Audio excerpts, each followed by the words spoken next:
j'ai réuni l'ensemble des acteurs de mon ministère pour partager avec eux la vision donc, du gouvernement, du chef de l'État, du Premier ministre, sur ce que doit être donc, la dynamique nouvelle donc, dans la gestion de notre ministère, avec donc, les objectifs qui nous ont été assignés. Vous savez que le Premier ministre l'a répété à souhait, la problématique de l'insertion des jeunes et le service civique font partie des priorités du gouvernement. Donc il était important de partager cette vision avec l'ensemble des acteurs du ministère et j'espère que ça a été fait. En marge donc de ces rencontres qui se font périodiquement tous les 3 mois, nous avons écouté les agents qui ont soumis quelques doléances, quelques difficultés.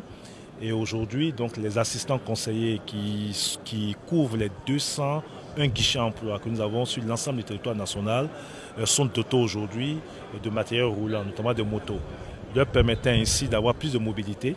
C'est vrai qu'ils sont dans les 201 communes de Côte d'Ivoire, mais avec ces motos, ils pourraient eux-mêmes aller aussi vers les jeunes, dans les sous-préfectures, pour aller mettre à disposition de ces jeunes toutes les informations liées donc, à l'insertion dans notre pays et leur permettre ainsi d'accéder aux différents programmes que nous avons lancés.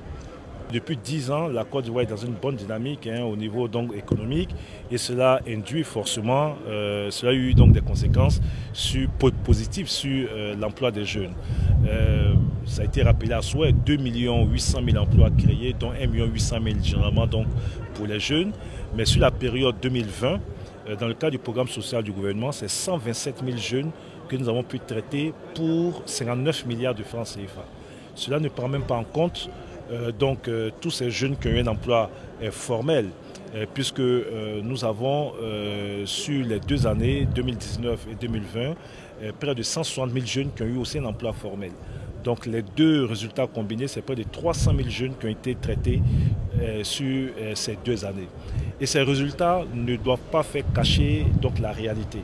La réalité, c'est qu'il reste encore énormément de jeunes qui sont en attendant de perspectives, de formation, d'insertion. Et ce que j'ai dit, c'est que dans une dynamique, une stratégie qui prend en compte toutes ces préoccupations des jeunes et qui va se faire en lien avec tous les autres ministères sectoriels, et sur orientation du Premier ministre Patrick Achi, nous allons démultiplier nos efforts pour aller plus loin dans les résultats donc, obtenus.